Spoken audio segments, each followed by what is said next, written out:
Good morning my dear friends, जय हिंद। स्वागत है हमारे इस एजुकेशन प्लेटफॉर्म जिसका नाम है प्यारा सा हॉरिजॉन एजुकेशन इंस्टीट्यूट। ठीक है, लंबा है पर लेकिन बहुत प्यारा है।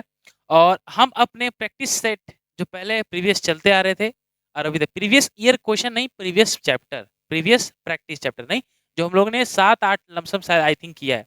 8 प्रैक्टिस के बाद हमने वोकैब स्टार्ट किया था 4। ठीक है, वोकैब में मैंने इंपॉर्टेंट बहुत बच्चों का रिक्वेस्ट के बाद स्टार्ट किया था कि कैसे वोकैब को अटेंड करें। तो मैंने सारे वोकैब बहुत ही एग्जाम के छांटे हुए सारे लाए थे और सबको एक बारीक बारीक से कराया है। वोकैब में सारे अटेंड कराए, हर एक क्लास में, एक में एंटोनिम से, एक में सिनोनिम से, एक में OWS और एक में मुहावरे कहावते हैं। ठीक है, 4 क्लास टोटल, आप चारों देख सकते हैं। वोकैब में अगर दिक्कत लगता है कहीं भी, ठीक है। और आज वही फ्लो में, ठीक है, आज वही फ्लो में। और आज के बाद फिर जो भी आएगा आपका सब सारा प्रीवियस ईयर क्वेश्चन होगा। SSC MTS का सारा प्रीवियस ईयर क्वेश्चन होगा। और आज का जो प्रैक्टिस सेट है, वो जो बनाया प्रैक्टिस सेट है, वो आज लास्ट है 12। ठीक है, इसके बाद जितना भी आएगा MTS, अभी MTS चालू रहेगा, बट आपका प्रीवियस ईयर क्वेश्चन आएंगे सारे, जितने प्रीवियस ईयर है वो हम बताएंगे कैसे कैसे अप्रोच आया था और कैसे कैसे सोल्यूशन इसको करना है। ठीक है, चलिए तो चलते हैं अपने प्रैक्टिस सेट की तरफ। और हर एक प्रैक्टिस वैसे ही होगा भाई, मजेदार होगा, जैसे कि अभी तक हमने जितना भी किया। ठीक है, हमें पूरा थ्योरी पढ़ने की जरूरत नहीं पड़ती है, खाली एक लॉजिक लगना चाहिए, कॉन्सेप्ट आना चाहिए, और जो कि हर एक बच्चे में होना चाहिए, एक काबिल तभी एग्जाम को निकाल सकता है। ठीक है, तो मेरा वही अप्रोच रहता है कि आपको मैं बहुत ही बेहतर तरीके से समझाऊं, जिससे कि आप समझ सके और एग्जाम में अप्लाई कर सके। ठीक है, तो जैसा सेट वैसा ही है। जैसे कि बात करें न्यूली, आपका first question, select the most appropriate meaning of the given idiom. अभी तक जितना भी हम लोगों ने स्टार्ट किया था, सारा स्टार्टिंग इडियम से ही किया था। ठीक है, जैसा पैटर्न आपका बनता है उसी तरह से पैटर्न ने बना हुआ है। ठीक है, तो उतना टेंशन नहीं लेके चलना है। अब बात करते हैं, तो पहला आपका most idioms, idioms given idioms का आपका सॉल्यूशन निकालना है। तो पहले इडियम जो गिवन दिया उसका मतलब समझेंगे हम। इवन इडियम क्या दिया, विन कॉरल, क्या दिखा, विन लॉरल, कॉरल नहीं, विन लॉरल्स। विन लॉरल्स का मतलब होता है, एक हिसाब से बोला जाए तो प्रेस, और बोल सकते हैं एक इच्छा, और एक ऑनर गेन करना। ऑनर का मतलब होता है इज्जत गेन करना। ठीक है, प्रशंसा गेन करना। प्रशंसा मतलब कि अपने आप में कोई चीज प्रशंसा करता है ना। अगर फॉर एग्जांपल ले कि Rahul is a most hard working student that he can achieve 1 laurels. इसका मतलब है कि राहुल हार्ड वर्किंग स्टूडेंट है, कि वो एक अचीवमेंट गेन कर सकता है, उसमें एक ऐसी है काबिलियत, मतलब उसकी प्रशंसा की गई है। तो वैसे व्यक्ति को बोलते जो प्रशंसा गेन करता है, पाता है अच्छाई के बारे में, मतलब कि बुराई नहीं, अपनी अच्छाई के बारे में सुनता है, अपने बारे में कोई अच्छाई हो गया और कोई इज्जत के बारे में, तो उसी को बोलते हैं विन लॉरल। विन लॉरल जीतना, और लॉरल, ठीक है। तो विन लॉरल का मतलब होता है बाबू कोई चीज को गेन करना। तो चलिए, तो अपने आप ऑप्शन नंबर पर चलते हैं अपने। ठीक है, चलिए, 13 आपका सवाल। और पहला आपका to gain honour, first of all option इसका सुटेबल ऑप्शन है टू गेन ऑनर। ऑनर का मतलब इज्जत पाना, सम्मान पाना। क्या पाना, इज्जत या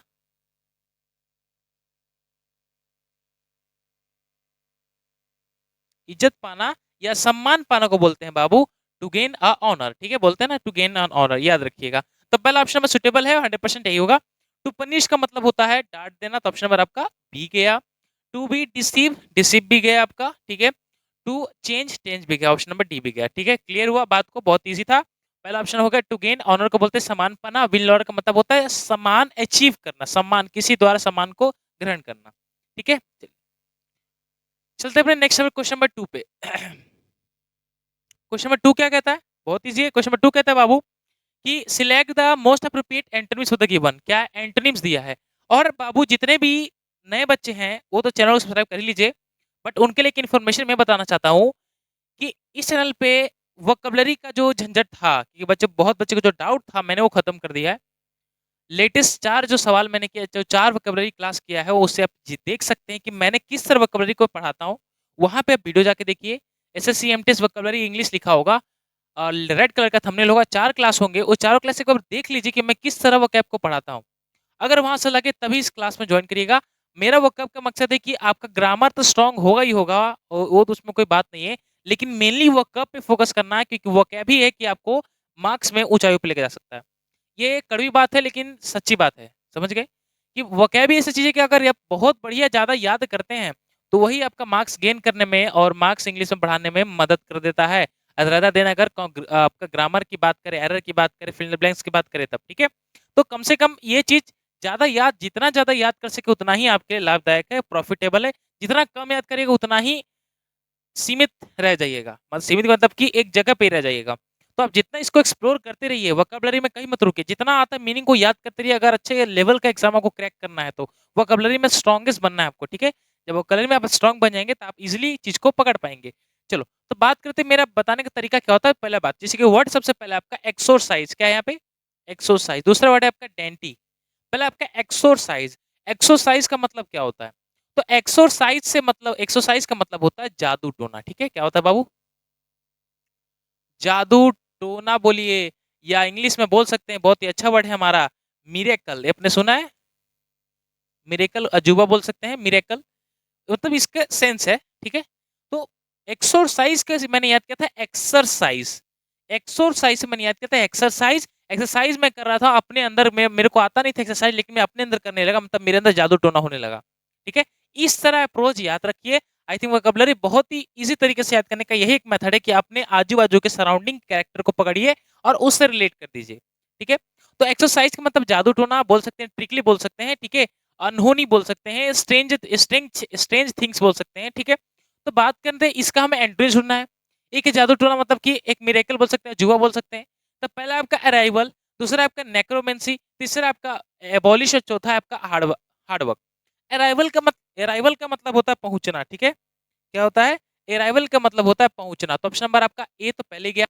पहुंचने और जादू टोने से मतलब कोई सेंस हो नहीं रहा है, तो ऑप्शन नंबर ए काट देंगे। बात करें दूसरा, यहाँ पे नेक्रोमेंसी। नेक्रोमेंसी का भी मतलब होता है अजूबा, चाहे बोल सकते हैं जादू टोना, तो इसका मतलब यही होता है। ये इसका सिनोनिम्स है। नेक्रोमेंसी का मतलब भी होता है कुछ अनजान हो जाना, जादू टोना जैसा हो जाना, उसी को बोलते हैं नेक्रोमेंसी। बात करें एबॉलिश। एबॉलिश का मतलब होता है जड़ से नष्ट करना, ठीक है। आप सिंपल लिख सकते हैं नष्ट करना, नष्ट करना। तो आई थिंक ये इसका सुटेबल है। हार्ड वर्किंग बोल सकते हैं ना, मेहनत, इसको लिखने की जरूरत नहीं है, मेहनत सब समझ रहे हैं। तो ये और इसका समझ में आ रहा है। एक्सरसाइज का मतलब जादू टोना, मिरेकल बोल सकते हैं जुबा चीज, और उसका एंटोनिम्स का जगह नष्ट करना। एक होता है जादू टोना, एक उसको प्रभाव को खत्म करना। तो ये दूसरे में एंटोनिम्स का फर्क पता चल रहा है। अगर ये तीनों ऑप्शन को मिलाना सोचे तो राइवल मतलब होता है पहुंचना, कोई मकसद नहीं, कोई सेंस नहीं इसके साथ। नेक्रोमेंसी का मैंने ऑलरेडी बता दिया, इसका मतलब भी होता है जादू टोना, तो इसके साथ ही एक इसका सिनोनिम्स बन गया, ठीक है। बात करें हार्ड वर्किंग, हार्ड वर्किंग मेहनत होता है, तो इससे रिलेशन है नहीं। और एबॉलिश का मतलब भी होता है जड़ से नष्ट कर देना, एक खत्म कर देना, ठीक है। जादू टोना एक खत्म करना, इफेक्ट को, प्रभाव कम करना, एक दूसरे में क्या है, अपोजिट है। अगर आप इस तरह अप्रोच कर पा रहे हैं तो आई थिंक श्योर मैं बोलता हूँ अच्छे खासा वोकैब्युलरी आप तैयार कर सकते हैं। जिस बच्चे का वोकैब्युलरी का फोकस है अच्छे खासा तैयार हो जाएगा, तो वो बहुत ही अच्छा मार्क्स गेन कर सकता है, उसका कैपेबिलिटी है मार्क्स गेन करने का, ठीक है। तो वो बात आप पहले समझ जाइएगा। अच्छा, दूसरा पॉइंट बोले कि आपको, बहुत बच्चे ये बोले कि वोकैब्युलरी का बुक कौन सा ले। तो देखिए, मैंने प्रीफर ऐसा तो किया नहीं है, बट मैंने एक चीज देखा है। एक हमारी बहुत ही इंग्लिश की अच्छी टीचर है, नीतू मैम, केडी कैंपस जिसको बोला जाता है। उनका वोकैब्युलरी का एक बुक फिलहाल में आया है, ठीक है, फिलहाल में आया है। इतनी मोटी सी बुक है, कुछ प्राइस का है। इतना अच्छा बुक है, उसके अंदर वोकैब्युलरी को बहुत ही विस्तार में बताया गया है। हर एक इमेज को इतने अच्छे से बताया गया ना कि आई थिंक अगर बेसिक सा भी बच्चा है उस चीज को पढ़ के कर सकता है। ये पहला उपाय है। दूसरा उपाय ये है कि बाबू कि क्या आप रूट वर्ड से भी तैयार कर सकते हैं। रूट वर्ड की पतली बुक आती है, कोई भी प्रकाशन आपको पब्लिकेशन मिल जाएगा फ्लिपकार्ट पे या अमेजोन पे। उस रूट वर्ड से आप स्टार्ट कर सकते हैं अपनी बेसिक से वोकैब्युलरी स्टार्ट करना, याद करने का तरीका। नहीं तो बेस्ट ऑप्शन वही बोलूंगा, नीतू मैम का हो बुक है, मोटा, मैंने परचेस नहीं किया, लेकिन मैं चीज को बोल रहा हूँ कि बहुत बच्चे का रिव्यू आता है। कभी बच्चों से पूछेंगे तो बोलते हैं हाँ ये थोड़ा सुटेबल लगता है हमें, तो वो आप परचेस कर सकते हैं। मैं बेसिक बच्चों के लिए बोल रहा हूँ, फायदेमंद है, ये नहीं कि प्रमोशन हो रहा है, बट मैं बोल रहा हूँ चीज को आप कर सकते हैं, ठीक है। वो बहुत ही ईजी है और लाइवल तरीके से बताया, इमेज के साथ बताया गया है, तो वो याद रखिएगा, ठीक है। वो ऑप्शन है। जो बच्चे ठीक है समझ सकते हैं कि हम कहीं से पढ़ लेंगे, तो आप अपने आप खुद का एंटोनिम्स चार्ट प्रिपेयर कर सकते हैं, जो मैंने किया ऑलरेडी। इंग्लिश की तैयारी कैसे करें वो वीडियो में बताया है कि कैसे अपने आप को पीडीएफ बना के आप याद कर सकते हैं, ठीक है। वो जाके देख सकते हैं बच्चे। तो वो दो उपाय मैं बोल दिया। एक है रूट वर्ड्स, रूट वर्ड से स्टार्ट करिए वर्ड को समझना। और दूसरा क्या है बाबू, जैसे रूट वर्ड्स का मतलब होता है, जैसे कि वो एक वर्ड लिया मैंने, गैमी, GAMI। गैमी क्या होता है? गैमी मतलब होता है शादी, विवाह करना। अब विवाह करने का मकसद से बहुत सारे वर्ड बनते हैं।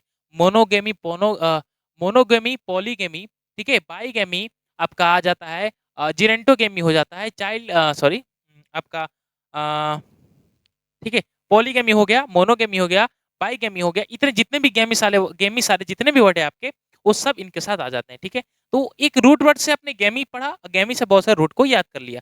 तो वो एक तरीका है। दूसरा तरीका वोकैब्युलरी से आप पढ़ सकते हैं, ठीक है, आपकी मर्जी, आपकी चॉइस है। तो इस तरह अप्रोच अब मैं कर पा रहा हूँ क्योंकि मैंने बहुत सारे वर्ड पे पकड़ बना चुका है और वो यही पकड़ बनाने का तरीका है कि आप चीज़ों को ट्रिकली पढ़िए। जब ट्रिकली पढ़ लीजिएगा तो आसानी से आप कर लीजिएगा। अच्छा, दूसरी बात करते हैं डेंटी। डेंटी का मतलब होता है आकर्षक। क्या होता है बाबू? आकर्षक। आकर्षक का मतलब क्या बोल सकते हैं आप लोग? अट्रैक्टिव बोल सकते हैं, लुकिंग चार्मिंग बोल सकते हैं, लुकिंग गुड बोल सकते हैं, ठीक है? मैंने क्या लिखा है यहाँ पे? अट्रैक्टिव। अट्रैक्टिव का मतलब होता है दिखने में कुछ अलग हो, अलग तरीके से दिखता हो, हैंडसम दिखता हो, लुकिंग गुड दिखता है, चार्मिंग दिखता है, ठीक है, हॉरिबल नहीं। तो इस तरह को बोलते हैं अट्रैक्टिव। डेंटी का मतलब होता है अट्रैक्टिव। अच्छा, अट्रैक्टिव हो गया। अब मैंने याद कैसे किया था? तो डेंटी से मैंने याद किया था दंती। दंती मेरे मतलब मैंने याद किया था कि मेरा एक छोटा सा हाथी है, उसको मैं दंती बोलता हूँ, वो कैसा दिखता है? वेरी अट्रैक्टिव दिखता है। तो डेंटी से दंती, दंती कैसा दिखता है? अट्रैक्टिव। उसी का एंटोनिम सुनना है। तो पहला प्रेस। प्रेस का मतलब होता है किसी व्यक्ति का प्रशंसा करना। तो अट्रैक्टिव प्रशंसा करना में सिनोनिम्स का फर्क हल्का मुल्का आता है, बट हमें एंटोनिम्स ढूंढना है, तो प्रेस तो होगा नहीं। दूसरा बात करते हैं अनअट्रैक्टिव। जी, अट्रैक्टिव का तो अपोजिट अनअट्रैक्टिव तो बनेगा, श्योरली आप सोच समझते हैं, ठीक है? तो ये ऑप्शन नंबर यही हो गया। अच्छा, ये बात कर ले तो एफर्ट नहीं होता, एफर्ट होता है। ई होगा यहाँ पे, ठीक है? ई। एफर्ट का मतलब होता है प्रयास करना, ठीक है? जो कि ऑप्शन ए नहीं होगा। और इंक्रीज का मतलब होता है बढ़ाना, कोई चीज को इंक्रीज करना या बढ़ंती में रखना, ठीक है? तो क्लियर हुआ? इस तरह से आप वोकैब को तैयार करिए। बाकी मैंने आपको बता दिया। जिन बच्चों को और भी डाउट है तो मेरा वो लेक्चर देख सकते हैं, वीडियो जिसके अंदर मैंने बोला है कि कंपटीशन के लिए इंग्लिश की तैयारी कैसे करें। वहां पर जाके देखिए, बहुत ही विस्तार में मैंने चीजों को बताया है, कैसे कॉम्पो करना है, कैसे ग्रामर को अटेंड करना। ठीक है, चलो अब स्टार्ट करते हैं बाबू। आपका थर्ड क्वेश्चन क्या है? Select the most appropriate synonyms of the given word. इसके अंदर क्या है? अब हमें एंटोनिम्स पढ़ लिया, अब सिनोनिम्स पढ़ेंगे। इसके अंदर सिनोनिम्स को देखना है, ठीक है? जैसे मैंने एंटोनिम्स प्रिपेयर किया है उसी तरह मैंने सिनोनिम्स प्रिपेयर किया। मतलब मेरा एक मेहनत में दोनों हुआ था। मैंने बताया अप्रोच, वो वीडियो जाकर देखिए, इसमें पता चल जाएगा कि मैंने कैसे एक वोकैबुलरी को तैयार करने का स्ट्रेटेजी बनाया था। तो वहाँ पे आप देख सकते हैं, ठीक है? तो मैंने एंटोनिम्स बता दिया, उसी तरह से मैं सिनोनिम्स बताऊंगा आपको कैसे। चलो देखते हैं। तो पहला आपका कोरोनेशन। क्या है बाबू? कोरोनेशन। कोरो। दूसरा है डोसाइल, ठीक है? पहला कोरोनेशन। क्या है बाबू? कोरोनेशन। पहले मतलब समझो, कोरोनेशन का मतलब होता है राज्य अभिषेक। क्या होता है बाबू? राज्य अभिषेक।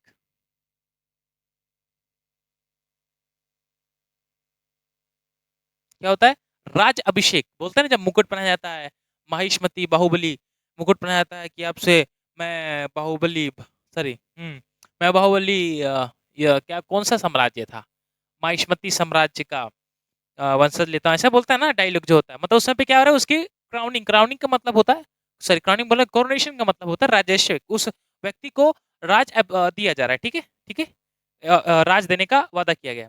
तो पहला आपका है ऑप्शन नंबर स्मॉल, दूसरा आपका एविडेंस, तीसरा आपका क्राउनिंग और चौथा आपका लेंदी। राज्य अभिषेक को ही एक सिम्स होता है क्राउनिंग, ठीक है? क्राउनिंग को ही बोलते हैं मुकुट पहनाना, क्राउनिंग करना मतलब उसको प्रशासन देना हाथ में। तो क्राउनिंग आपका बेस्ट वर्ड रहेगा इसके अंदर, जो कि ऑप्शन नंबर आपका सी सही है। अच्छा, और बात करें तो इसका एंटोनिम्स होता है एडजर्नमेंट। क्या होता है बाबू? एडजर्नमेंट। ADJURMENT, एडजर्नमेंट, ठीक है? एक राज्यभिषेक, एक राज से निकासित कर देना, ठीक है? तो एडजर्नमेंट उसका एंटोनिम्स होता है, लिख लीजिएगा। स्मॉल मतलब छोटा होता है, तो इससे कोई लेना देना है नहीं, जो कि ऑप्शन नंबर ए गया। बात करें एबंडेंस का मतलब होता है त्याग देना, तो ऑप्शन नंबर ए गया। अच्छा, बात करें यहाँ पे राज्यभिषेक और त्याग देना, ये एक दूसरे का एंटोनिम्स हो सकता था। एक राज्यभिषेक, राज्य देना, एक त्याग देना तो हो सकता था, बट हमें सिनोनिम्स ढूंढना, जो कि ऑप्शन नंबर आपका सी होगा। अच्छा, सेकंड अप्रोच है आपका डोसाइल, ठीक है? क्या होता है डोसाइल? डोसाइल का मतलब क्या होता है? पहले डोसाइल का मतलब सीखेंगे तब ना। तो डोसाइल का मतलब होता है सीधा साधा। सीधा साधा, जैसे नॉर्मल व्यक्ति लगता है ना, एकदम इजी तरीके से ऐसे नीचे आकर के बंद किया, एकदम सीधा साधा। अब डोसाइल से याद कैसे करना आपको? डोसाइल से याद करना है डोसा।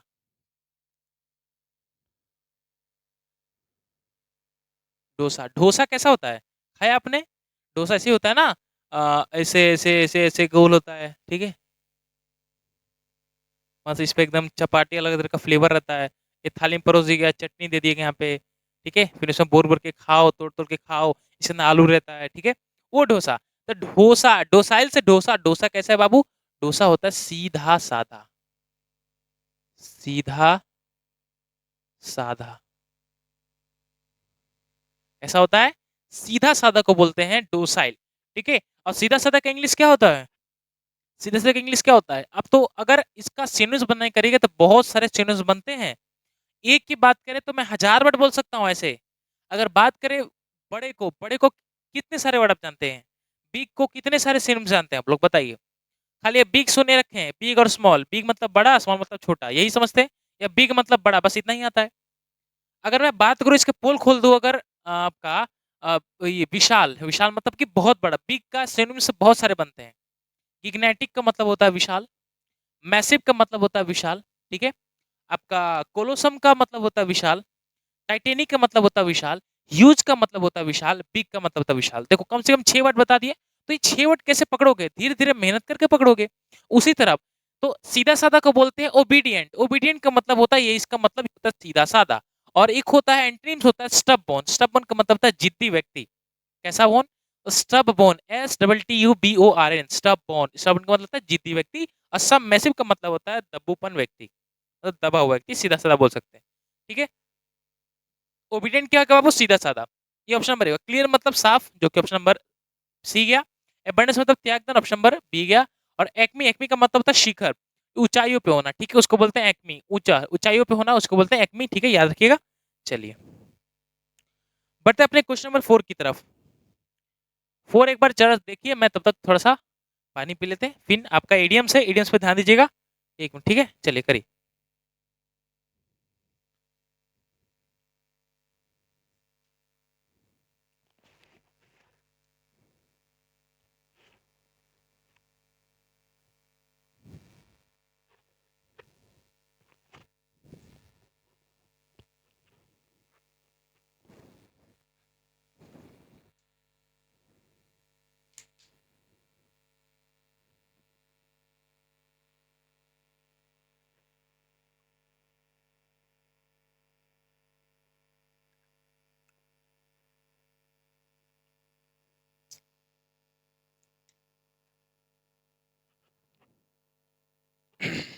चलिए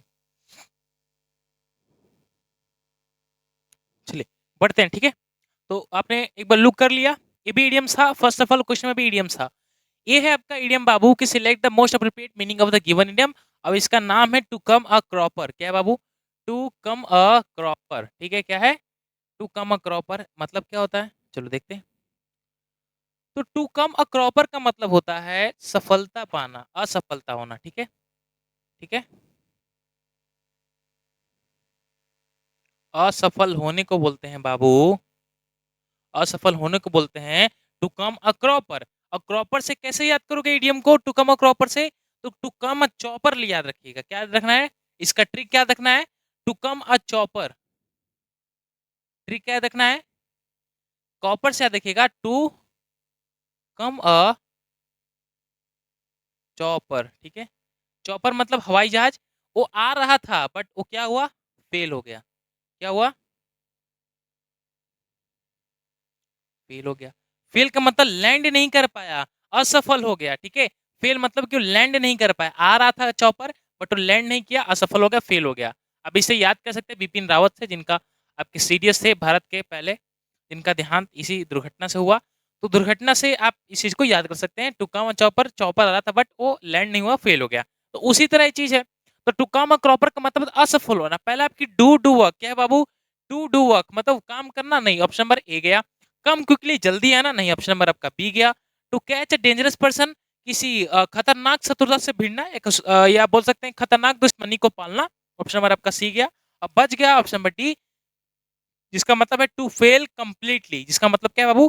टू फेल कंप्लीटली, पूरी तरह असफल हो जाना को बोलते हैं टू कम अ क्रॉपर। ठीक है? क्लियर हुआ? चलिए बढ़ते हैं आगे, बढ़ते हैं बाबू क्वेश्चन नंबर 5 की तरफ। तो क्वेश्चन नंबर 5 क्या है? 1 मिनट, क्वेश्चन नंबर 5 को देखने से पहले इसको थोड़ा जूम कर लेते हैं यहाँ पे। हाँ चलिए, तो क्वेश्चन नंबर 5 है, select the option that can use as a one word substitution for the given word. इसमें से वन वर्ड सब्स्टिट्यूशन करना, नेक्स्ट शब्द के लिए एक शब्द। मैंने इसका ही वीडियो बनाया है तो जो आप देख सकते हैं। चलिए वो शब्द क्या है, वो सेंटेंस क्या है कि a branch of medical science that deal with bones. एक ऐसा मेडिकल साइंस का ब्रांच, शाखा, जो कि बोन से डील करता हो, मतलब बोन्स के बारे में जानकारी रखता हो। और बोन्स के बारे में अध्ययन को क्या बोलते हैं बाबू? वही सवाल में पूछा गया है। तो आप जैसे कि जानते हैं कि एक हार्ट का अध्ययन करने वाले को बोलते हैं कार्डियोलॉजिस्ट। एक मानव विज्ञानी के अध्ययन करने के लिए बोलते हैं एंथ्रोपोलॉजिस्ट। एक वुमेन या स्त्री रोग का विशेषज्ञ को बोलते हैं गायनिकोलॉजिस्ट। तो ये सारे क्या है, ये सब ये वर्ड हैं जिनके द्वारा बोला गया है। तो अच्छा, यही बात यही में हो रहा है कि हम जब बोन की स्टडी करते हैं या मेडिकल साइंस में शाखा है जिसमें बोन की स्टडी होती है, उसको क्या बोलते हैं? पहले आपका प्रोफिट, प्रोफिट का मतलब होता है, इसको सिंपल आप बोल सकते हैं वक्ता। वक्ता मतलब जो केवल भगवान भगवान और उसके प्रति बोलते रहे, उसी को बोलते हैं वक्ता। ठीक है। दूसरा आपका सी है आपका ऑक्यूलिस्ट। ऑक्यूलिस्ट का मतलब होता है आंखों का विशेषज्ञ। ठीक है, यहाँ पे आंख कर लीजिएगा। ठीक है, क्या हो जाएगा? आंख। आंखों का देखभाल जो करता है, चाहे उसका विशेषज्ञ या डॉक्टर बोल सकते हैं, उसी को बोलते हैं ऑक्यूलिस्ट। तीसरा बी है आपका ऑस्टियोलॉजी, जो कि ऑप्शन नंबर आपका सही है। ऑस्टियोलॉजी का मतलब होता है बोन्स के रिलेशन, बोन्स का डीलिंग करना है, बोन्स की स्टडी को बोलते हैं ऑस्टियोलॉजी। और आपका स्टेट गया। ठीक है, इसके अंदर क्लियर हुआ? तो बहुत इजी था, ज्यादा हार्ड नहीं था। क्लियर हुआ? बातों को समझ पा रहे हैं आप लोग? चलिए नेक्स्ट चलते हैं। नेक्स्ट है the place of treatment of invalid who seek long period of treatment और रेस्ट। ऐसी जगह को बताइए जहां पे बहुत दिनों तक कोई ट्रीटमेंट लेता हो। ट्रीटमेंट का मतलब है कोई बहुत दिन तक इलाज लेता हो। एक तो है हॉस्पिटेबल, हॉस्पिटल। एक हॉस्पिटेबल, हॉस्पिटल एक इसमें क्या है कि श्योर नहीं है, इसके अंदर एक दिन के लिए भी आ सकता है, एक साल के भी आ सकता है, और एक जन्म के लिए भी रह सकता है, मतलब कॉमा। ठीक है, समझ पा रहे? तो हॉस्पिटल हॉस्पिटल एक लिमिटेड नहीं है, बट ऐसा एक स्थान तो होगा जहाँ पे 100% बहुत लॉन्ग टर्म के लिए लोग रहते होंगे। जैसे क्या कैंसर ट्रीटमेंट हो गए आपके, एड्स के ट्रीटमेंट हो गए, तो ये सब क्या है, बहुत लॉन्ग समय तक रहते हैं। उस जगह को क्या बोलते हैं? तो पहले आपका ओपेक। ओपेक का मतलब इस रिलेशन है नहीं। ओपेक का मतलब होता है अपारदर्शी। क्या होता है? अपार अपारदर्शी का मतलब होता है लाइट पासेस नहीं होगा उस चीज से। जैसे कि मान करे तो बॉटल लिए कुछ ले ली, इसके अंदर लाइट पास नहीं होना चाहिए, जो कि वॉल हो गया, लकड़ी हो गया। ठीक है, वो सारे। सेंस्टोरियम को बोलते हैं बाबू ऐसी जगह को जहां पे लोग बहुत लॉन्ग पीरियड के लिए ट्रीटमेंट लेने के लिए आते हैं, उसी को बोलते हैं सेंस्टोरियम। ठीक है, सेंस्टोरियम। और आपका हॉस्पिटेबल, ये जो दिख रहा है, बहुत बच्चे ने हॉस्पिटेबल मार दिया होगा, बट ये हॉस्पिटल नहीं है, हॉस्पिटेबल है। इसका मतलब होता है अतिथि सरकार। सरकार नहीं, अतिथि सत्कार। मतलब बोल सकते हैं सिंपल लैंग्वेज है, मेहमान नवाजी।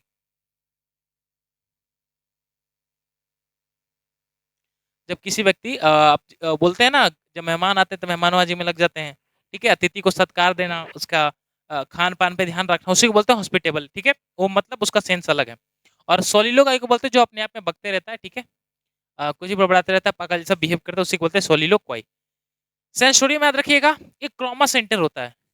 ट्रॉमा सेंटर रियली बोला जाता है, आप सिंपल शमशान घाट की बात कर सकते हो, या शमशान को सेमेट्री बोलते हैं, मैंने आपको पढ़ाया है यहाँ पे। ठीक है, तो एक सेंसोरियम होता है, याद रखिएगा। सेंसोरियम ऐसा जगह का नाम बोलते हैं जहाँ पे लोग बहुत लॉन्ग समय तक ट्रीटमेंट लेते हैं, उस जगह को बोलते हैं सेंसोरियम। ठीक है, पूछ सकता है, याद रखिएगा। चलिए नेक्स्ट चलते हैं। नेक्स्ट है बाबू six, question number six. Six क्या है आपका? आई थिंक एरर का क्वेश्चन है, तो एरर क्वेश्चन का देख लेते हैं क्या है इसके अंदर एरर का क्वेश्चन। तो सिक्स नंबर है आपका, the following sentence has been split into 4 segment, identify the segment that contains a grammatical error. इसके अंदर 4 सेगमेंट में क्वेश्चन को अंडरलाइन किया गया है, सॉरी स्लैश मारा गया है और तोड़ा गया है, इसी में आपको एरर निकालना है। तो बात करें तो पहले आपका each member of the team receive a memorabilia after the match is over. तो बात करें यहाँ पे ईच मेंबर, मैंने ईच से ही ग्रामर मिस्टेक निकालना है। और ईच एक ऐसा शब्द है इसके बाद जो नाउन आता वो भी एक सिंगुलर होगा, सिंगुलर होगा, या तो ईच के बाद एक वर्ब भी आएगा, वो भी सिंगुलर होगा। तो दोनों देख लेते हैं क्या है। तो बात करें ईच मेंबर, ठीक है, ऑफ द टीम्स, टीम्स नहीं होगा, ईच, एक मिनट, हाँ, ईच मेंबर, ठीक है, ऑफ द टीम्स ने, each member of the team होगा, receive a memorably after the match is over. तो ईच, एनी, एनीवन, ठीक है, एनीथिंग हो गया आपका, नो वन, एनीवन, ठीक है, एवरीवन बोल सकते हैं, समवन बोल सकते हैं। ये जो इनके सारे शब्द हैं, नाइदर आइदर जितने भी हैं, इनके बाद आने वाला आपका कोई भी नाउन प्रोनाउन सिंगुलर होता है और हेल्पिंग वर्ब भी सिंगुलर हो जाता है। ठीक है, क्लियर हुआ? बट वायदा अगर जहां ऑफ लग, जैसे कि ईच ऑफ हो जाए, नन ऑफ हो जाए, नाइदर ऑफ हो जाए, आइदर ऑफ आ जाए, ये सब ऑफ लगने के बाद नाउन प्लूरल हो जाता है, लेकिन वर्ब सिंगुलर रहता है। ठीक है, तो यहाँ पे each member of the teams नहीं होगा, each member of the team होगा, जो कि गलती था। अच्छा, यहाँ बात करें तो she had resign from the post before he applies. ये सवाल है बाबू टेंस का। टेंस का कैसे है? यहाँ पे बिफोर की बात किया गया है और यहाँ पे हैड की बात। आई थिंक इसे मैं पकड़ सकता हूँ कि बात हो रहा है आपका कैसे कि यहाँ पे बिफोर के बाद वर्ब सब्जेक्ट है और सब्जेक्ट के बाद अपोलोजाइज वर्ब की सेकंड फॉर्म है। तो मैंने एक रूल लिखवाया था कि बिफोर के बाद अगर कोई भी सब्जेक्ट, एक्चुअली बिफोर के बाद सब्जेक्ट के बाद V2 ही आता है, बट उसके अगला या पिछला सेंटेंस के बाद हैड प्लस V3 होना चाहिए, जो कि यहाँ पे है नहीं। तो यहाँ पे हैड तो है बट रिजाइन नहीं होगा बाबू, यहाँ पे हो जाएगा रिजाइंड। ठीक है, रिजाइंड ईडी लग जाएगा, जो कि वर्ब का थर्ड फॉर्म है, याद रखिएगा। ठीक है, तो इस क्या हो जाएगा यहाँ पे, she had resign from the post before he क्या ही अपोलोजाइज्ड। ठीक है, क्लियर हुआ। चलिए बढ़ते क्वेश्चन नंबर 7 की तरफ। बहुत इजी था, ज्यादा हार्ड नहीं था। क्वेश्चन नंबर है select the incorrectly spelled word. हमें गलत छाटना है तो इसको फटाफट कर लेते हैं, ज्यादा इसमें बड़ी बात नहीं है। तो पहले आपका जुडिशियल, जुडिशियल बिल्कुल सही है, कोई गलत नहीं है। लग्जरियस ये गलत है, लग्जरियस का मतलब था आरामदायक जीवन, जो कि ऑप्शन नंबर सी सही होगा। लग्जरियस का स्पेलिंग वाई नहीं होगा इसके अंदर। जेलस ठीक है, अपमान बोल सकते हैं या घबराहट बोल सकते हैं। ठीक है, इंसोनेंट भी ठीक है, कोई गलती नहीं है, मतलब ये गलती होगा। ये आपका ऑप्शन नंबर लग्जरियस की स्पेलिंग गलत है। दूसरा ऑप्शन चलते हैं, इसमें भी आपका एरर है। चलो एक बार देख लेते हैं कि एरर है इसके अंदर क्या। एरर एक बार देख लेते हैं क्या है, चलिए देखते हैं। ठीक है, एरर है इसका मैथमेटिशियन, ये सही है, हाँ सही है, कोई गलती नहीं। टेक्नीशियन सही है, कोई गलती नहीं है। म्यूजिशियन, म्यूजिशियन का स्पेलिंग भी सही है, MIUSI, ठीक है, कोई गलती नहीं है। ब्यूटिशियन, अच्छा वाई नहीं होगा बाबू, यहाँ पे आई होगा। ब्यूटिशियन की स्पेलिंग गलत है। ठीक है, ब्यूटिशियन नहीं, ब्यूटिशियन, जो आई लगता है वाई की जगह पे, क्लियर कर लीजिएगा। चलिए बढ़ते क्वेश्चन नंबर 9 की तरफ। Select the select the select the most appropriate that can substitute the bold segment in the given sentence. इसके अंदर बोल्ड सेगमेंट है, जो कि बोल्ड सेगमेंट दिया नहीं है, बट आई थिंक सारे क्वेश्चन के हिसाब से ये बोल्ड सेगमेंट है जो अंडरलाइन किया गया है। इसी बोल्ड सेगमेंट पे आपको एरर ढूंढना है, ये एरर है बट इसको सुधारना है। तो बात करें show me the best, show me the better dress in the shop. The better को हटा के हमें 4 ऑप्शन में से एक सुटेबल ऑप्शन चूज करना है।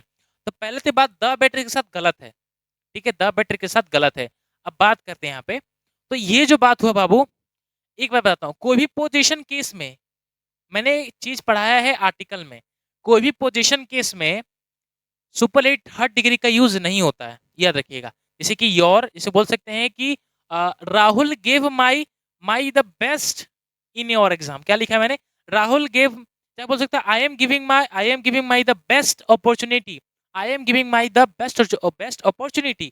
I am giving my the best नहीं होगा, I have giving my best, I have giving my best लिखा मैंने, द का प्रयोग हटा दिया। क्लियर हुआ, मतलब कि द बेस्ट ठीक है, बट यहाँ भी बात करें तो me the better, me the better है, द के बाद जो वर्ड होता है वो होता है सुपरलेटिव थर्ड डिग्री।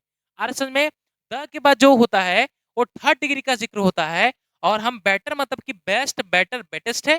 तो ये जो बेटर है ये वर्ब की कंपैरेटिवली डिग्री है, और कंपेयर डिग्री के साथ द का प्रयोग नहीं होता, जो कि मैंने एडजेक्टिव में पढ़ा लिखा है, पढ़ा है आपको। यहाँ पे बेटर नहीं होगा, यहाँ पे बेस्ट होगा, जो कि ऑप्शन नंबर आपका बी है। ठीक है, गुड गया, द गुड गया, द बिटर गया, बिटर तो हो नहीं सकता, स्पेलिंग मिस्टेक था। क्लियर हुआ, तो द बेस्ट लगा, क्यों लगा, क्योंकि द के साथ सुपरलेटिव थर्ड डिग्री लगता है, कंपेरेटिव डिग्री नहीं। और कंपेरेटिव डिग्री की बात करें तो कंपेयर होना चाहिए दो व्यक्ति के बीच में, बट ये शॉप से कंपेयर कर रही है। ठीक है, शॉप से, दुकान से, होल पूरे चीज से ना, तब यहाँ पे द बेटर होना चाहिए, द बेस्ट होगा, द बेटर नहीं। अच्छा सेकंड क्वेश्चन देखिए, तो she is educated then her sister. अच्छा इसमें कंपैरिजन किया गया है कि she is educated then her sister, तो शी सिस्टर से कंपेयर कर रही है कि वो ज्यादा एजुकेटेड है, पढ़ी लिखी है उससे, और देन लिखे, देन मतलब कंपैरिजन कर रहा है। कंपैरिजन का मतलब होता है कंपैरेटिव डिग्री का यूज किया गया है, और कंपेयर डिग्री की मोर लगता है, वो मोर मतलब सेकंड डिग्री लगता है, जिसके अंदर एजुकेटेड नहीं होगा बाबू, यहाँ पे मोर एजुकेटेड होगा, जो कि ऑप्शन नंबर आपका सी सही है। क्लियर हुआ, इजी था। ठीक है, जो लेसन पढ़े हैं उनके लिए इसमें समझाने की बात नहीं, बहुत ही इजी कॉन्सेप्ट है, जो कि आप अगर नहीं देखे हैं तो मेरा एडजेक्टिव लेसन जाके देख सकते हो, उसमें मैंने बहुत डिटेल में बता दिया। ठीक है, चलिए क्वेश्चन नंबर 10 पे बढ़ते हैं। 10 है बाबू, select the select the select the option that expresses the given sentence in the active voice. Active, select the option that expresses the given sentence in the active voice. अच्छा ये active voice में दिया है, इसको passive voice में ढूंढना है। तो चलिए पहला सेंटेंस क्या है, the library building was renovated. अच्छा ये पैसिव में दिया है, एक्टिव में ढूंढना है, सॉरी मैम। ठीक है, the library building was renovated in, क्योंकि वॉज दिया है तो वॉज से मैं पकड़ लिया, और ING फॉर्म है तो पकड़ लिया मैं। ठीक है, अच्छा चलिए बात करते हैं। तो यहाँ पे देखिए, तो अगर बात करते हैं वॉज रिनोवेटेड दिया है, मैंने हेल्पिंग वर्ब से पकड़ने का तरीका बताया आपको एक्टिव पैसिव में। वॉज रिनोवेटेड दिया, मतलब कि वॉज के साथ वर्ब की सेकंड फॉर्म है। अगर यही बात एक्टिव में होता तो वॉज के साथ आईएनजी फॉर्म आता है, तो पहला तो सेंस गलत है, डायरेक्टली मैंने पकड़ लिया कि पैसिव में है। अगर सवाल नहीं भी लिखा होता तब भी वो अलग चीज हुआ। अच्छा, यहाँ पे वॉज के साथ वर्ब की सेकंड फॉर्म है। अच्छा, मुझे ये बताइए कि पैसिव में जब वॉज के साथ वर्ब की सेकंड फॉर्म आता है, इसका मतलब क्या वो पहले से सेकंड फॉर्म में था? वो पहले से सेकंड फॉर्म में था तभी तो वॉज के साथ सेकंड फॉर्म में आया है। अगर कोई चीज सेकंड फॉर्म में रहता है तो हम किस में चेंज करते हैं? वॉज या वॉर में। और सेकंड या वर्ब की थर्ड फॉर्म तो ऑलरेडी रहता ही रहता है। तो क्वेश्चन में अगर हमको सिंपल ढूंढना है वर्ब की सेकंड फॉर्म, तो मैं अगर देखूं यहाँ पे मेरे पास खाली यही लिख रहा है, रिनोवेटेड, एक ही है। यहाँ बात करें तो रिनोवेटिंग है, यहाँ पे रिनोवेटिंग है, और यहाँ पे हैड रिनोवेटेड है, जो कि ऑप्शन पर मुझे डायरेक्टली सी आंसर लग रहा है। ए गया, बी गया, डी गया, और कैसे किया? वर्ब की सेकंड फॉर्म पकड़ लिया, पूरा सेंटेंस पढ़ने की जरूरत ही नहीं पड़ी। ठीक है, बहुत ही आसान तरीके से। चलिए आगे करते हैं। आगे है question number 11, select the most appropriate option to fill in the blanks. अब इसमें फिल इन द ब्लैंक्स है, देखते हैं क्या है कि the roof blank the weight of the. अच्छा, कोलैप्स्ड, कोलैप्स एक फिक्स प्रीपोजिशन है जिसके साथ अंडर का प्रयोग होता है, तो ऑप्शन में डायरेक्टली आपका ए हो जाएगा। जो बच्चे नहीं अगर समझ पा रहे हैं तो आप प्रीपोजिशन का क्लास करिए, वो भी एडवांस वाला क्लास करिए, जिसके अंदर पढ़ाया जाता है एडवांस, क्योंकि सारे पॉइंट एडवांस, जैसे कि एफरेन form, debar form, desist form, different form, disqualify form, ये सब सारे क्या है? फिक्स पोजीशन है, इसके साथ फॉर्म ही आता है। प्रोन टू, बोल प्रोन टू मतलब झुकाव की तरफ, प्रोन टू और टू ये सब के साथ क्या लगता है? टू लगता है, तो फॉरबिड टू लिख सकते हैं। तो ये सब थोड़ा याद करना पड़ेगा, थोड़ा सा मेहनत आपको करनी पड़ेगा, ठीक है, तो कर लीजिएगा। चलिए नेक्स्ट बढ़ते हैं अपने क्वेश्चन नंबर 12 की तरफ। अब 12 बाबू की जैसा आपके साथ हर बार होता है उसी वो वैसा ही आपका अब मंजिल आ गया है। मंजिल का मतलब है पैसेज, या बोल सकते हैं कॉम्प्रीहेंशन फेवरेट है, क्योंकि ये करने में मजा आता है और ये बच्चे का गलत भी होता है। अगर बच्चे का पांचों के पांच सही मार गए, और सही कब मारोगे? जब शुरुआत में ऑप्शन आप सही फिल कर रहे हो। एक ऑप्शन गलत करने पर पांचों आई थिंक गलत हो जाएगा, तो इसलिए इसको प्रॉपर तरीके से करना पड़ता है। प्रॉपर करने का तरीका मैंने अप्रोच बताया है कि सबसे पहले रीड द सेंटेंस, सेंटेंस को पूरा पढ़ना, अच्छी डिटेल में पढ़ना है, जिससे कि 50% वही हल हो जाता है। कैसे? अगर बात करें यहाँ पे कि trust is confidence, faith and hope in someone और something. There are many ways to show trust. If you want to be the trusted, just be trust takes years to build, second to and forever to repair. Trust is like a mirror you can fix in, but still see the crack in that reflection. Whether it is a friendship or a relationship, all are based on trust. तो बात हो रही है यहाँ पे trust. Trust का मतलब होता है, ट्रस्ट का मतलब क्या होता है बाबू? किसी पे विश्वास करना, ठीक है, किसी पे विश्वास करना, उसी को बोलते हैं ट्रस्ट, भरोसा करना। अब वो सारे बात भरोसे की बात हो रही है कि हर एक फ्रेंडशिप हो चाहे रिलेशनशिप हो, चाहे किसी को ट्रस्ट बनाना है, किसी के प्रति भरोसा जताना है या भरोसा तोड़ना है, सारा वही चीज के बारे में बात हो रहा है। अब उसी के हिसाब से रिलेशन को वर्ड लगाएंगे। अगर पहला की बात करें तो trust is blank confidence, trust is choosing confidence, नहीं, चूजिंग के साथ रिलेशन ही हो रहा है, तो ऑप्शन नंबर ए गया। Trust is showing confidence, trust is using confidence, या trust is bonding confidence? The trust is showing confidence. Trust क्या करता है बाबू? एक कॉन्फिडेंस शो करता है। अगर आप किसी के प्रति भरोसे हैं तो आपको कॉन्फिडेंस आएगा, जी हाँ मैंने सर यही किया है और मैं पूरा पक्का विश्वास हो कि मेरी ईमानदारी पे कोई काला धब्बा नहीं है। समझ में आ रहा है बातों को? तो ट्रस्ट क्या करता है बाबू? कॉन्फिडेंस को शो करता है। कॉन्फिडेंस ही नहीं करता है, कॉन्फिडेंस के साथ फेथ भी शो करता है, फेथ शो करता है एंड होप भी शो करता है, ठीक है। तो यहाँ क्या हो जाएगा बाबू? शोइंग। कॉन्फिडेंस क्या करता है? ट्रस्ट क्या करता है? कॉन्फिडेंस को दिखाता है। एक अगर आप चोरी चपाटी ईमानदार है अपने काम में, तो आप एकदम कॉन्फिडेंस रहेंगे, चीजों को अच्छी तरह से बोल पाएंगे। तो आप चोरी अगर कोई है, अगर ईमानदारी नहीं उस प्रति इसके प्रति, या व्यक्ति आप पे भरोसा नहीं करता, तो आप भी डरे से मत रहेंगे।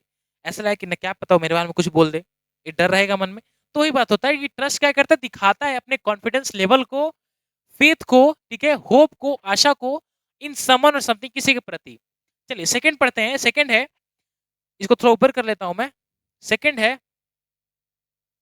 अच्छा सेकंड पढ़ लेते हैं एक बार, कि there are many ways to show trust. बहुत सारे तरीके हैं ट्रस्ट को शो करना। If you want to be the trusted, अगर आप एक ट्रस्टेड व्यक्ति बनना चाहते हैं तो जस्ट बी क्या बनना होगा? काम शांत होना होगा, तभी आप ट्रस्ट कहलाए, आप ईमानदार कहलाएंगे? नहीं, ऑप्शन नंबर ए गया। एक्स्ट्राऑर्डिनरी मतलब कि ज़्यादा होशियारी दिखाना, वो भी ट्रस्ट के लायक नहीं है। ऑप्शन नंबर सी गया। ऑनेस्ट, ऑनेस्ट का मतलब होता है आप अगर काम में ईमानदार है तो अपने आप ट्रस्ट अंदर आपके प्रति किसी के जागरूक हो जाएगा, ठीक है। तो यहाँ पे जो आपका सुटेबल ऑप्शन है ट्रस्ट का हो जाएगा आपका ऑनेस्ट, ठीक है। तो आप अगर ईमानदार बनना चाहते हैं या ट्रस्टी बनना चाहते हैं तो सबसे पहले अपने काम को ईमानदार पूर्वक करिए, ये हो जाएगा आपका ऑनेस्ट, ठीक है। ऑनेस्ट हो गया। अब चलते हैं, trust takes year to build. जो विश्वास होता है वो बहुत साल ले लेता है बनाने के लिए। एक दिन में किसी पे विश्वास नहीं होता, वो टाइम लेता है मैनेजमेंट। जैसे कि एक दिन आप काम किए तो लोगों पे विश्वास थोड़ी है कि आप काम सही पूर्वक कर रहे हैं। दूसरा दिन चोरी करके भाग सकता है आदमी, या किसी ऐसा नहीं कि काम के बारे में कोई भी चीज हो, कोई भी ऑक्यूपेशन हो, तो ट्रस्ट बनाने के लिए सालों लग जाते हैं, ठीक है, यही बात बोल रहा है। एंड सेकंड टू, कुछ सेकंड लगते हैं टूटने के लिए, यही बात होगा। चलो देखते हैं। बनाने के लिए बाबू सालों लग जाते हैं, बट लेकिन सेकंड किस चीज के लगता है, इजिली सेकंड के लगता है ब्रेक, टूटने के लिए, जो कि ऑप्शन नंबर ए होगा। आई थिंक आप समझ पा रहे, ज्यादा हार्ड नहीं, क्रैक नहीं, चेंज नहीं। सुटेबल ऑप्शन क्या है, ब्रेक। तो बनाने के लिए साल लग जाते हैं लेकिन टूटने के लिए कुछ सेकंड में नहीं लगता। अगर आप हल्का कुछ विश्वासघात करिए, तुरंत ही आपका जो ट्रस्ट होगा उसके प्रति टूट जाएगा। तो क्या हो जाएगा, second to break and forever to repair. और रिपेयर करने में जन्मों लग जाते हैं, और रिपेयर ही नहीं होता, समझ लीजिए, नहीं होगा तो बहुत जन्मों लग जाएंगे। Trust is like a mirror, trust क्या है बाबू, एक कांच की तरह है। यू कैन फिक्स इट, उसको फिक्स कर सकते हैं। फिक्स इन क्या, you can fix in, we can fix in, you can fix in broken bent. अच्छा, मेंडेड एंड चेंज। अच्छा, यू कैन फिक्स इन क्या है, आगे एक बार देख लेते हैं।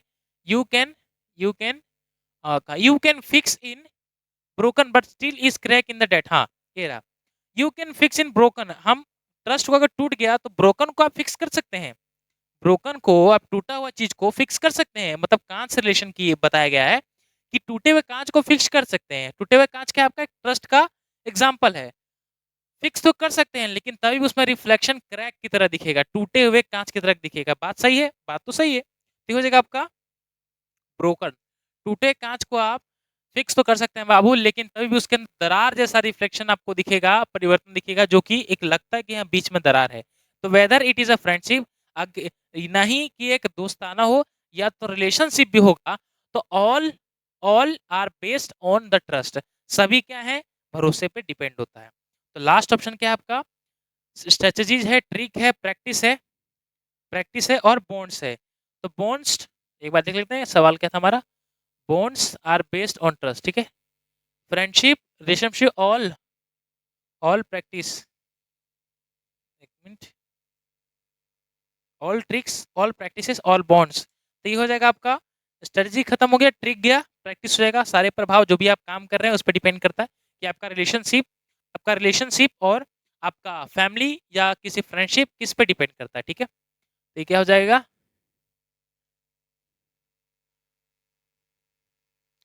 Practices are based on trust, ठीक है। जितने प्रैक्टिस का मतलब वो नहीं कि अभ्यास करना, ये प्रैक्टिस जो बात हो रही है वो प्रैक्टिस हो रहा है आपके काम को दिखाया हुआ काम को, ठीक है। तो क्लियर हुआ। तो ये था आपका कॉम्प्रिहेंशन, और कॉम्प्रिहेंशन तो था ही, जो कि लास्ट पार्ट हमेशा होता है, जो कि आपके लिए लाना पड़ता है और एमटीएस में खास करके पूछा जाने वाला सवाल है। ये कॉम्प्रिहेंशन एक ऐसा मात्र चीज है जो कि ना ही आपको रटने से आएगा, ना ही आपको कोई ग्रामेटिकल रूल से आ जाएगा। आएगा तो आएगा ओनली ओनली प्रैक्टिस से, because of practice make a perfect man. Practice आप करेंगे तो आप परफेक्ट बनेंगे, क्योंकि प्रैक्टिस मेक परफेक्ट होता है ना, बात है, कहावत। तो वही बात है। और ये जितना प्रैक्टिस करिएगा कॉम्प्रिहेंशन उतना ही फायदा देगा आपको, ठीक है। ये बात में सबसे पहले अमल रहिएगा हर एक चीज में, कि प्रैक्टिस करिए तो पैसेज, क्लोज टेस्ट, पीक्यूआरएस, ये सब का दमदार तरीके से करिए। और मेरा ये कहना है कि प्रैक्टिस पे डिपेंड रहिए, वो भी ये चीज के लिए, किस चीज के लिए, पैसेज के लिए। क्लियर हुआ बात। तो इन बातों को थोड़ा ध्यान दीजिएगा। और जितने भी नए बच्चे हैं, फर्स्ट ऑफ ऑल स्वागत है हमारे इस प्लेटफॉर्म पे। और जो नए हैं, मतलब कि अभी जो आप देख रहे हैं वीडियो देख लिए होंगे आई थिंक, तो चैनल को सब्सक्राइब कर दीजिएगा, प्यारा सा बटन है, हिट द बेल आइकन कर लीजिएगा। और कमेंट लाइक अच्छे लगे तो कमेंट कर लीजिएगा, क्या सुझाव है अभी दे सकते हैं, या कुछ आप नई चीज इसमें बता सकते हैं एडिशनल, ठीक है। तो चलते हैं, अब नेक्स्ट क्लास में आपके लिए मिलेंगे और नेक्स्ट प्रैक्टिस के साथ अगला दिन, अगली नई शुरुआत। तब तक के लिए जय हिंद।